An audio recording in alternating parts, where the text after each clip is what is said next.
Oh, this is Halo 5 Tutor with another Halo 5 multiplayer gameplay commentary. As always, I'm bringing you the tips and tricks that you need to take your game to the next level. I'll help you win more often and have more fun while you're doing it. For those of you who are new to my channel, welcome. I'm happy to have you. I'm happy to be here. For those of you who are old fans and friends, welcome back. I'm glad to be here. It's good to see you again. Halo 5 is here and I'm ready to rock and roll. For those of you who don't know me, I've been making Halo videos all the way back since Halo 3 when I started playing. So I made Halo 3 videos, ODST, Reach, 4, and now 5. So I've been playing for a long time. I'm not a pro player, I'm a casual player, but I try to play smart. I try to use tactics and strategies that anyone can use regardless of your skill level. And those are the types of tips and tricks that I bring to the table to help everyday players win more often and have more fun. So you'll see I'm able to pick up the sniper rifle right off the bat. I get a nice snapshot kill and then a cross map kill with some team shooting for a double right off the bat. Now, that's one of the most important things that I'm going to start with, and again, I'm going to stick to basic tips here. I'm not going to get too advanced because a lot of you are new or just trying to get a refresher. But one of the first things you want to do when you start in any game is you want to go for those power weapons, because the team that controls the power weapons throughout the game is going to have a massive advantage. So when the game starts, you want to rush for those power weapons right away, generally with your team. Now, if you lose the power weapons at some point, like I did, I lost the sniper right here, you want to go back, you want to avenge your death, you want to work with your teammates and reclaim those power weapons. That's so important.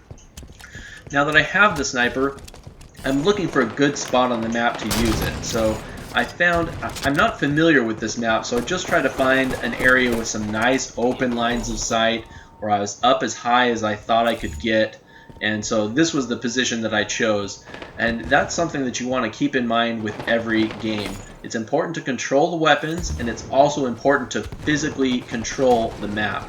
So generally speaking, it's better to control elevated locations. So you want to be up higher on the map if at all possible. There's a lot of reasons for that. Number one is if you're up higher than your opponents, they're shooting at your feet and you're shooting at their head. So you can get much more effective shots in at that angle if you're up higher. Another thing is it's much more difficult to get ambushed if you're up above your opponents. They usually have to climb up or fly up or whatever they got to do. It's much more difficult for them to ambush you, whereas if you're up above them, you can just drop down easily and ambush your opponents. So that's another important thing. Also, when it comes to map control, every map is different, so you want to kind of get a feel for each map, and that comes with time. You know, eventually you get a feel for what are the different areas of the map, where are the weapons located, what are the escape routes, what are the quickest ways to cross the map and help a teammate. And so I would recommend, you know, once you get in there, of course, once you first hit the game, you want to play, you just want to get some games in and have some fun, which is fantastic. That's exactly what I did. However, when you get a chance, go in by yourself and explore the maps. Try to figure out what the different maps, how the maps are laid out, where the weapons are located, where, you know, how you can get across the map to help out a friend, whatever the case is. Because eventually you want to get to the point where you realize, hey, I can strafe to the left here, I can jump backwards, I can strafe to the right. If I move off this ledge, I'm not going to fall off the map, right? So you want to become very familiar with the map so that you can move around naturally without even really looking where you're going. Eventually that's where you want to get to. What are some of the other tips? Okay, teamwork. That's so critical in Halo. Teamwork has always been. This is not like a run and gun game where you just run out there and take on the entire team all by yourself. Now, I've noticed in this game especially, much more so than in previous Halo games, you can die very, very fast. Your shields and your health can become depleted very quickly, and you know you can get killed before you even turn around and figure out who's shooting you. So it's very important to travel with your teammates. Now, certainly it's ideal if you have friends, you're communicating through the headset, you're talking about what's going on in the game. But even if you aren't doing that, you still want to stick close to your teammates. So you'll see their tags spread out throughout the map. You want to head for those tags. You want to try to back them up. You want to try to move as a pack, at least move in pairs. And the last thing you want to do is jump in a giant hole in the middle of the map. I do that at least 2 or 3 times here. You'll see I'm completely unfamiliar with this map, and I jump right into this giant cavernous pit a couple times, totally on accident, not realizing what I'm doing. So again, that's just me being brand new and not knowing what the heck I'm doing. So there I go again. But again, you want to, so let's see what I've reviewed here. You want to hold the power weapons, you want to control the map, you want to be familiar with the map, you want to try to work together with your teammates.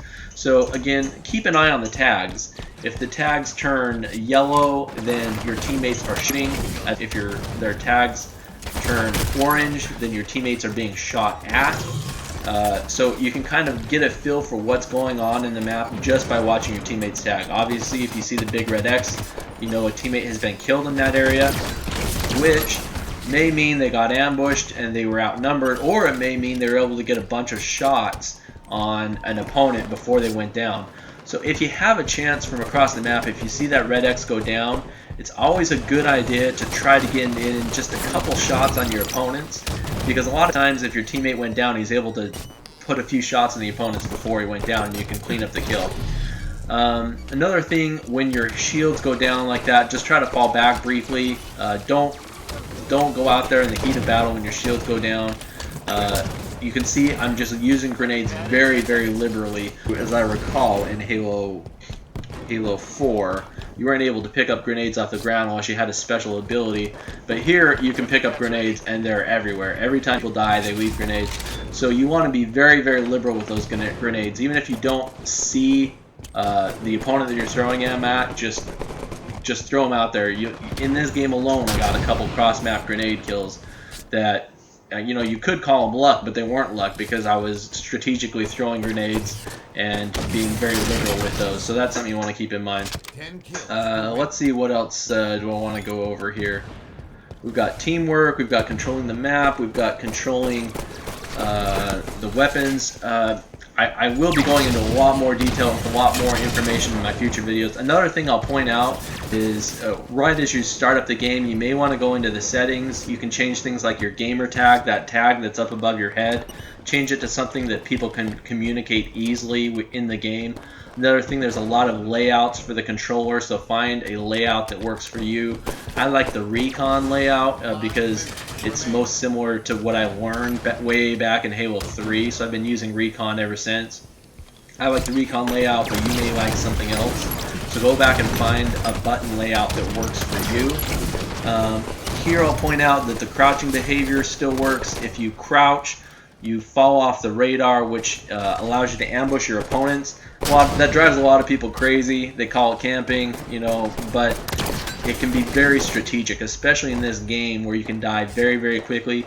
It's very easy to ambush your opponents or to be ambushed. So keep in mind that if you're crouching, you're going to stay off the radar, and of course, it's the other way for your opponents as well. So watch out for that. Here I get sandwiched, get shot from both sides. Nothing I can do about that. Again, that's why it's so important to travel with a team rather than flying solo. You're not going to get stuck in a trap like I did there. But we're able to pull out a win. I think I had a pretty good ratio here. Let's see if it comes up. Oh, this is Halo 5 Tutor with another Halo 5 multiplayer gameplay commentary. As always, I'm bringing you the tips and tricks that you need to step up your game and take it to the next level. I'm going to help you win more often and have more fun while you're doing it. So let's dive right in. I'm playing Slayer game type on the map Fathom. This is with random teammates, random opponents, so it's going to be a lot of fun. I was just starting to get comfortable with this map and kind of with the feel of the game in general. As I came into this particular game, I don't know, I just had a good feeling about it. I was feeling loose, and it turned out to be a pretty good game. I start off things with the first strike medal. You're going to see that in just a second. I just noticed the opponents tended to come straight across to this side of the map. I felt like I was going to have an opportunity to get a kill there, and worked out well. By the end of the game, I think I've got 18 kills and something like 7 deaths. So well over a 2 on my kill-death ratio. So I was happy about that. Anytime I can get above a 2, I'm happy. I wanted to start this video off with a poll question before I get into all my tips and tricks and ideas. I wanted to hear what your thoughts and feelings are about Halo 5 specifically. Certainly if you've played it, even if you haven't, you've watched the videos, what do you think? What do you like about the game if you have played it? What are you looking forward to if you haven't played it yet? What are the tips and ideas that you've come up with so far that are working well for you? What are your favorite game types? I would love to hear these things. And not only me, but there's a lot of people that come to my channel looking for a Halo community, right? They come here, they want to watch the videos, they want to learn about Halo, they want to have fun. And so many of you have these really brilliant ideas. I learned so much from each and every one of you. And just because you don't have a big popular YouTube channel doesn't mean you don't have fantastic things to say. And so I want to hear some of those fantastic things down in the comments below in this video so that all of our viewers can enjoy and appreciate, you know, the ideas that you have and the thoughts and feelings that you've had about the game. And we can all kind of have a Halo community here so that people can come here and share and exchange ideas. So I want you guys to please use the comment section of this video so that everybody can become involved. Now, what I'm doing here is I want to control the top center of the map, and I want to control the power weapons. In this particular game, there's really only one power weapon, which is the railgun, and it spawns right up there at the top. And throughout the bulk of the game, I am able to control the railgun, which gives our team a very strong advantage. I'm not especially good with it, but I do manage to get 5 or 6 kills with that weapon, which is helpful. It has excellent range, it's a one-shot kill, it's very powerful, just takes a little bit of time to charge up. So you want to kind of anticipate where your opponents are going to be and try to line that shot up at the right time. Takes a little bit of practice, but not too hard. Now, it can be difficult to anticipate the movement of your opponents because I've noticed in Halo 5 that the radar has shrunk dramatically. Much smaller than in previous games. The distance between being off the radar and being close enough to beat your opponent down is about a half a second. I mean, it's that fast. You can be off the radar 1 second, and then a half a second later, you're beating down your opponent, or your opponent is beating down you.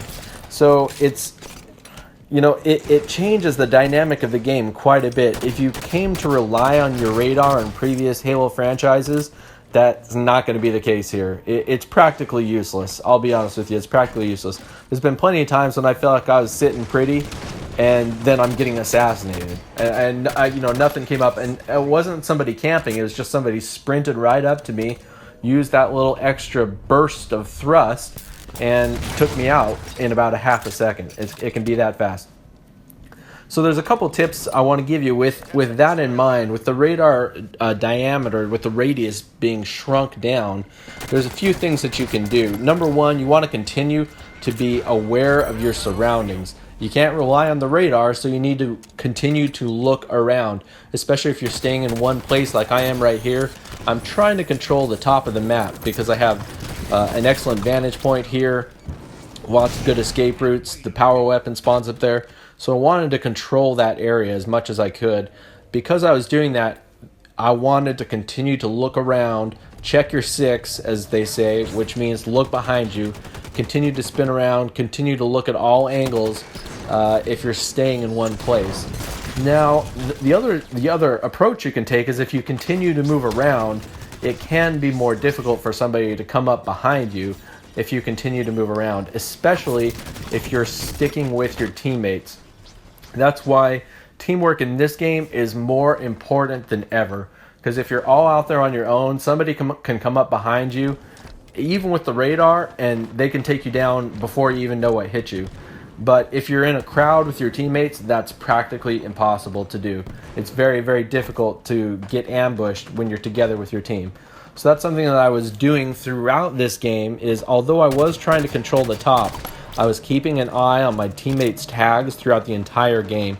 And anytime I saw a tag color change, I was always looking over in that direction to see if I could lay a couple extra shots in, support my teammates, get some team shots.